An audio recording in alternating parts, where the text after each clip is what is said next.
Hello ನಮಸ್ಕಾರ. ಯುವರಾಜ್ ಕುಮಾರ್ ಅವರ ಯುವ ರಣಧೀರ ಕಂಠೀರವ ಎನ್ನುವ ಸಿನಿಮಾವು ಯಾವಾಗ ಬರುತ್ತೆ?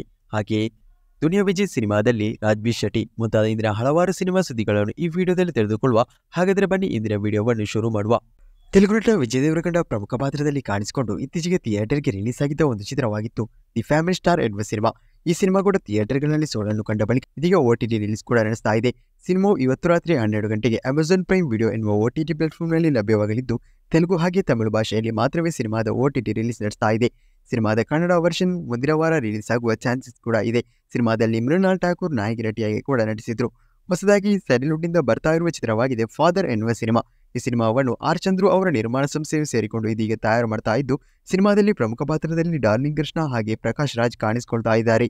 ಈ ಸಿನಿಮಾ ಒಂದು ಪಕ್ಕಾ ಪ್ಯಾನ್ ಇಂಡಿಯಾ ಸಿನಿಮಾ. ಅಂದ್ರೆ ಚಿತ್ರವು ಥಿಯೇಟರ್ಗೆ ರಿಲೀಸ್ ಆಗುವ ವೇಳೆಗೆ ಕನ್ನಡ, ತೆಲುಗು, ತಮಿಳು, ಹಿಂದಿ, ಮಲಯಾಳಂ ಭಾಷೆಗಳಲ್ಲಿ ರಿಲೀಸ್ ಆಗಲಿದೆ ಎನ್ನುವುದನ್ನು ಕೂಡ ಸಿನಿಮಾ ತಂಡವು ಕನ್ಫರ್ಮ್ ಮಾಡಿದ್ದಾರೆ. ಈ ಹಿಂದೆ ಅಪ್ಡೇಟ್ ಕೊಟ್ಟಂತೆ ಸಿನಿಮಾದ ಮುಹೂರ್ತ ಇದೀಗ ನಾಳಿದ್ದು ಏಪ್ರಿಲ್ 27ಕ್ಕೆ ನಡೆಯಲಿದೆ ಎನ್ನುವುದನ್ನು ಸಿನಿಮಾ ತಂಡವು ಇದೀಗ ಅಧಿಕೃತವಾಗಿ ಕನ್ಫರ್ಮ್ ಮಾಡಿದ್ದಾರೆ. ಬಾಲಿವುಡ್ನ ಆನಂದ್ ಪಂಡಿತ್ ಅವರು ಈ ಸಿನಿಮಾವನ್ನು ಪ್ರೆಸೆಂಟ್ ಕೂಡ ಮಾಡ್ತಾ ಇದ್ದು, ಅದು ಅಲ್ಲದೆ ಸಿನಿಮಾ ತಂಡವು ಇದೀಗ ಮತ್ತೊಂದು ವಿಷಯವನ್ನು ಕೂಡ ಇದೀಗ ಕನ್ಫರ್ಮ್ ಮಾಡಿದ್ದಾರೆ. ಸಿನಿಮಾಗೆ ಸಂಗೀತ ನಿರ್ದೇಶನವನ್ನು ಇತ್ತೀಚೆಗೆ ಥಿಯೇಟರ್ಗೆ ರಿಲೀಸ್ ಆಗಿ 300 ಕೋಟಿ ಹೊಡೆದಿರುವ ಸಿನಿಮಾವಾಗಿ ತೆಲುಗು ಚಿತ್ರವಾಗಿರುವ ಹನುಮಾನ್ ಸಿನಿಮಾದ ಖ್ಯಾತಿಯ ಸಂಗೀತ ನಿರ್ದೇಶಕ ಗೌರ ಹರಿ ಅವರು ಈ ಸಿನಿಮಾಗೆ ಸಂಗೀತ ನಿರ್ದೇಶನವನ್ನು ಕೂಡ ಮಾಡ್ತಿದ್ದಾರೆ. ಒಂದು ದೊಡ್ಡ ಮಟ್ಟಿನ ಸಿನಿಮಾವನ್ನಾಗಿ ಈ ಸಿನಿಮಾವನ್ನು ಮಾಡ್ತಾ ಇದ್ದು, ಅದು ಅಲ್ಲದೆ ಈ ಸಿನಿಮಾಕ್ಕೆ ಚಿತ್ರಕಥೆಗೆ ಮೇಲ್ನೋಟವನ್ನು ರಾಜಮೌಳಿ ಅವರ ತಂದೆ ಬಾಹುಬಲಿ ಸಿನಿಮಾಕ್ಕೆ ಸ್ಕ್ರಿಪ್ಟ್ ವರ್ಕ್ ಅನ್ನು ಮಾಡಿದವರು ಕೂಡ ಮಾಡಿದ್ದಾರೆ. ಅದರಿಂದಲೇ ಇದು ಒಂದು ದೊಡ್ಡ ಮಟ್ಟಿನ ಚಿತ್ರವಾಗಿ ಮಾಡ್ತಾ ಇದ್ದು, ಆರ್ ಚಂದ್ರು ಅವರು ಈ ಬಾರಿ ಯಾವ ರೀತಿ ಕಂಬ್ಯಾಕ್ ಮಾಡ್ತಿದ್ದಾರೆ ಎನ್ನುವುದು ಕೂಡ ನೋಡಬೇಕಾಗಿದೆ. ಇನ್ನು ಹೊಸದಾಗಿ ಸ್ಯಾಂಡಲ್ವುಡ್ನಿಂದ ರಿಲೀಸ್ ಆಗಿ ದೊಡ್ಡ ಮಟ್ಟಿನ ಸದ್ದನ್ನೇ ಮಾಡಿದ್ದ ರಂಗಾಯಣ ರಘು ಅಭಿನಯದ ಸಿನಿಮಾವಾಗಿದೆ ಶಾಕಾಹಾರಿ ಎನ್ನುವ ಸಿನಿಮಾ. ಸಿನಿಮಾವು ಥಿಯೇಟರ್ಗಳಲ್ಲಿ ಸಕ್ಸಸ್ಫುಲ್ 50 ದಿನಗಳನ್ನು ದಾಟಿತ್ತು. ಸಿನಿಮಾಕ್ಕೆ ಸಿಕ್ಕ ರೆಸ್ಪಾನ್ಸ್ಗೆ ತಕ್ಕ ಮಟ್ಟಿನ ಕಲೆಕ್ಷನ್ ಅನ್ನು ಮಾಡಲು ಸಾಧ್ಯವಾಗಿಲ್ಲ. ಅಂದ್ರೆ ಚಿತ್ರಕ್ಕೆ ಒಳ್ಳೆ ರೆಸ್ಪಾನ್ಸ್ ಕೇಳಿ ಬಂದಿತ್ತು, ಆದರೆ ಸಿನಿಮಾವನ್ನು ನೋಡಲು ಪ್ರೇಕ್ಷಕರು ಥಿಯೇಟರ್ಗೆ ಬರ್ತಾ ಇರಲಿಲ್ಲ. ಇದೀಗ ಈ ಸಿನಿಮಾವು ಥಿಯೇಟರ್ಗಳಲ್ಲಿ ಬಹುತೇಕ ಎಲ್ಲಾ ಕಡೆಗಳಿಂದ ವಾಶ್ಔಟ್ ಆಗಿದ್ದು, ಈ ಚಿತ್ರದ ಥಿಯೇಟರ್ ಬಳಿಕದ OTT ರೈಟ್ಸ್ ಅನ್ನು ಅಮೆಜಾನ್ ಪ್ರೈಮ್ ವಿಡಿಯೋ ಪಡೆದುಕೊಂಡಿದೆ. ಕೆಲವೇ ದಿನಗಳಲ್ಲಿ ಅಮೆಜಾನ್ ಪ್ರೈಮ್ ವಿಡಿಯೋದಲ್ಲಿ ಶಾಕಾಹಾರಿ ಎನ್ನುವ ಸಿನಿಮಾ OTT ರಿಲೀಸ್ ನಡೆಸ್ತಾ ಇದೆ. ಒಂದಾದ್ರೆ ಈ ಸಿನಿಮಾವು ನಾಳೆ ಇದೀಗ ಅಮೆಜಾನ್ ಪ್ರೈಮ್ ವಿಡಿಯೋದಲ್ಲಿ ರಿಲೀಸ್ ಆಗುವ ಚಾನ್ಸಸ್ ಕೂಡ ಇದೆ. ಇನ್ನು ಹೊಸದಾಗಿ ಮತ್ತೊಂದು ಒಳ್ಳೆ ರೆಸ್ಪಾನ್ಸ್ ಅನ್ನು ಪಡೆದುಕೊಂಡಿದ್ದ ಕನ್ನಡ ಚಿತ್ರವಾಗಿದ್ದು ಬ್ಲಿಂಕ್ ಎನ್ನುವ ಸಿನಿಮಾ. ದೀಕ್ಷಿತ್ ಶೆಟ್ಟಿ ಅಭಿನಯದ ಸಿನಿಮಾದ ಕಥೆ ಕೂಡ ಈಗ ಇತ್ತು. ಒಳ್ಳೆ ರೆಸ್ಪಾನ್ಸ್ ಕೇಳಿ ಬಂದಿದ್ರು ಕೂಡ ಹೆಚ್ಚಿನ ಪ್ರೇಕ್ಷಕರು ಸಿನಿಮಾವನ್ನು ಥಿಯೇಟರ್ಗೆ ನೋಡಲು ಬಂದೇ ಇರಲಿಲ್ಲ. ಇದೀಗ ಈ ಸಿನಿಮಾ ಕೂಡ ಥಿಯೇಟರ್ಗಳಲ್ಲಿ ಸಕ್ಸಸ್ಫುಲ್ 30 ದಿನಗಳನ್ನು ದಾಟಿದ್ದು, ಇದೀಗ ಈ ಸಿನಿಮಾದ ಥಿಯೇಟರ್ ಬಳಿಕದ OTT ರೈಟ್ಸ್ ಅನ್ನು ಕೂಡ ಅಮೆಜಾನ್ ಪ್ರೈಮ್ ವಿಡಿಯೋ ಪಡೆದುಕೊಂಡಿದೆ. ಈ ಚಿತ್ರ ಕೂಡ ಶಾಕಾಹಾರಿ ಸಿನಿಮಾದೊಂದಿಗೆ OTT ರಿಲೀಸ್ ನಡೆಸ್ತಾ ಇದ್ದು, ಅಂದ್ರೆ ಈ ಸಿನಿಮಾ 2 ಸಿನಿಮಾಗಳು ಕೂಡ ನಾಳೆ OTT ರಿಲೀಸ್ ನಡೆಸುವ ಹೈ ಚಾನ್ಸ್ ಇದೆ ಎನ್ನುವ ಮಾಹಿತಿಗಳು ಕೂಡ ಕೇಳಿ ಬರ್ತಾ ಇದೆ. ದುನಿಯಾ ವಿಜಯ್ ಅವರ ಭೀಮಾ ಎನ್ನುವ ಸಿನಿಮಾವು ಥಿಯೇಟರ್ಗೆ ರಿಲೀಸ್ ಆದ ಬಳಿಕ ಅವರ ಬರ್ತಾ ಇರುವ ಮುಂದಿನ ಚಿತ್ರವಾಗಿದೆ ಅವರ ಕೆರಿಯರ್ನ 29ನೇ ಸಿನಿಮಾ. ಸಿನಿಮಾವನ್ನು ಕನ್ನಡ ನಿರ್ದೇಶಕ ಜಗದೀಶ್ ಕೆ ಹಂಪಿ ನಿರ್ದೇಶನ ಮಾಡ್ತಾ ಇದ್ದು, ಸಿನಿಮಾದಲ್ಲಿ ನಾಯಕಿ ನಟಿಯಾಗಿ ರಚಿತಾ ರಾಮ್ ಅವರು ಕಾಣಿಸಿಕೊಂಡಿದ್ದಾರೆ. ಈ ಸಿನಿಮಾದ ಶೂಟಿಂಗ್ ಸದ್ಯ ಇದೀಗ ಭರದಿಂದಲೇ ಸಾಗ್ತಾ ಇದ್ದು, ಸಿನಿಮಾದ ಚಿತ್ರೀಕರಣವನ್ನು ಈ ಅಕ್ಟೋಬರ್ ತಿಂಗಳ ಒಳಗೆ ಮುಕ್ತಾಯಗೊಳಿಸಲು ಸಿನಿಮಾ ಪ್ಲಾನ್ ಅನ್ನು ಮಾಡಿಕೊಳ್ತಿದ್ದಾರೆ. ಒಂದು ದೊಡ್ಡ ಮಟ್ಟಿನ ಸಿನಿಮಾವನ್ನೇ ಮಾಡಲು ಸದ್ಯಕ್ಕೆ ಜಗದೀಶ್ ಕೆ ಹಂಪಿ ಅವರು ಪ್ಲಾನ್ ಅನ್ನು ಕೂಡ ಮಾಡಿಕೊಂಡಿದ್ದಾರೆ. ಇದೀಗ ಈ ಸಿನಿಮಾದ ಚಿತ್ರೀಕರಣಕ್ಕೆ ಅಂದ್ರೆ ಈ ಸಿನಿಮಾದಲ್ಲಿ ರಾಜ್ಬಿ ಶೆಟ್ಟಿ ಪ್ರಮುಖ ಪಾತ್ರದಲ್ಲಿ ನಟಿಸಲಿದ್ದಾರೆ. ಸಿನಿಮಾದ ಚಿತ್ರೀಕರಣಕ್ಕೆ ಇದೀಗ ರಾಜ್ಬಿ ಶೆಟ್ಟಿ ಅವರು ಜಾಯಿನ್ ಕೂಡ ಆಗಿದ್ದಾರೆ. ಸಿನಿಮಾದ ಮುಂದಿನ ಅಪ್ಡೇಟ್ ಅನ್ನು ಚಿತ್ರತಂಡವು ಕೆಲವೇ ದಿನಗಳಲ್ಲಿ ನೀಡ್ತಾ ಇದ್ದಾರೆ. ಇನ್ನು ರುಕ್ಮಿಣಿ ವಸಂತ್ ಅವರ ಕೆರಿಯರ್ನ ಮೊದಲ ತಮಿಳು ಚಿತ್ರವಾಗಿದೆ ವಿಜಯ್ ಸೇತುಪತಿ ಅಭಿನಯದ ಮಹಾರಾಜ ಎನ್ನುವ ಸಿನಿಮಾ. ಒಂದು ಪಕ್ಕಾ ಆಕ್ಷನ್ ಎಂಟರ್ಟೈನ್ಮೆಂಟ್ ಚಿತ್ರವಾಗಿ ಈ ಸಿನಿಮಾವು ತಯಾರಾಗಿದ್ದು, ಈಗಲೇ ಸಿನಿಮಾದ ಚಿತ್ರೀಕರಣ ಕೂಡ ಮುಕ್ತಾಯಗೊಂಡಿದೆ. ಇದೀಗ ಈ ಸಿನಿಮಾದ ಅಪ್ಡೇಟ್ ಅನ್ನು ಚಿತ್ರತಂಡವು ಕೆಲವೇ ದಿನಗಳಲ್ಲಿ ನೀಡುತ್ತಿದ್ದಾರೆ ಎನ್ನುವ ಮಾಹಿತಿಗಳು ಕೂಡ ಕೇಳಿ ಬರ್ತಾ ಇದೆ. ಇನ್ನು ತಮಿಳಿನಲ್ಲಿ ದೊಡ್ಡ ಮಟ್ಟಿನ ಹಿಟ್ಟನ್ನು ಪಡೆದುಕೊಂಡಿರುವ ಒಂದು ಚಿತ್ರವಾಗಿದೆ ಸೂರ್ಯನೇ ಪೊಟ್ರು ಎನ್ನುವ ಸಿನಿಮಾ. ಈ ಸಿನಿಮಾದ ನಿರ್ದೇಶಕಿ ಸುಧಾ ಗೊಂಗಾರ ಅವರ ಮುಂದಿನ ಸಿನಿಮಾ. ಈಗಾಗಲೇ ಸೂರ್ಯ ಅವರ 44ನೇ ಸಿನಿಮಾದ ಒಫಿಷಿಯಲ್ ಅನೌನ್ಸ್ಮೆಂಟ್ ನಡೆದಿದ್ದು, ಆದರೆ ಈ ಸಿನಿಮಾದ ಚಿತ್ರೀಕರಣ ಆರಂಭವಾಗಲು ವಿಳಂಬವಾಗಲಿದೆ. ಇದೀಗ ಆ ಗ್ಯಾಪ್ನಲ್ಲಿ ಸುಧಾ ಗೊಂಗಾರ ಅವರು ತಮಿಳು ನಟ ಧ್ರುವ್ ವಿಕ್ರಮ್ ಅವರಿಗೆ ಒಂದು ಸಿನಿಮಾವನ್ನು ಮಾಡಲಿದ್ದಾರೆ ಎನ್ನುವ ಮಾಹಿತಿ ಕೇಳಿ ಬರ್ತಾ ಇದೆ. ಸಿನಿಮಾದ ಅಪ್ಡೇಟ್ ಇದೀಗ ಮೇ ತಿಂಗಳಿನಲ್ಲಿ ಬರ್ತಾ ಇದೆ ಎನ್ನುವ ಮಾಹಿತಿಗಳು ಕೂಡ ಸದ್ಯಕ್ಕೆ ಇದೀಗ ಕೇಳಿ ಬರ್ತಾ ಇದೆ. ಇದೀಗ ದಿಲ್ ದೋಸ್ತಿ ದಿಲ್ಲೆಮಾ ಎನ್ನುವ ಹೊಸದೊಂದು ಹಿಂದಿ ಸೀರೀಸ್ ಅಮೆಜಾನ್ ಪ್ರೈಮ್ ವಿಡಿಯೋದಲ್ಲಿ ರಿಲೀಸ್ ಕೂಡ ಆಗಿದೆ. ಇನ್ನು ಹೊಸದಾಗಿ ಯುವರಾಜ್ ಕುಮಾರ್ ಅವರ ಯುವ ಎನ್ನುವ ಸಿನಿಮಾವು ಥಿಯೇಟರ್ಗಳಲ್ಲಿ ದೊಡ್ಡ ಮಟ್ಟಿನ ಸದ್ದನ್ನೇ ಮಾಡಿದೆ.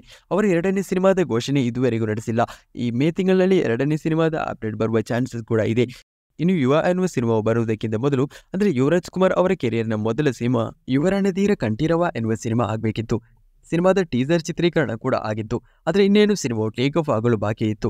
ಆದರೆ ಸಿನಿಮಾವು ಟೇಕ್ ಆಫ್ ಆಗೇ ಇಲ್ಲ. ಸಿನಿಮಾಕ್ಕೆ ದೊಡ್ಡ ಮಟ್ಟಿನ ಬಂಡವಾಳ ಬೇಕಾಗಿರುವುದರಿಂದ ಸಿನಿಮಾದ ನಿರ್ಮಾಣ ಆಗಿಲ್ಲ. ಅದಾದ ಬಳಿಕ ಯುವರಾಜ್ ಕುಮಾರ್ ಅವರು ಯುವ ಎನ್ನುವ ಸಿನಿಮಾದ ಮೂಲಕ ಸ್ಯಾಂಡಲ್ವುಡ್ಗೆ ಕಾಲಿಟ್ಟಿದ್ರು.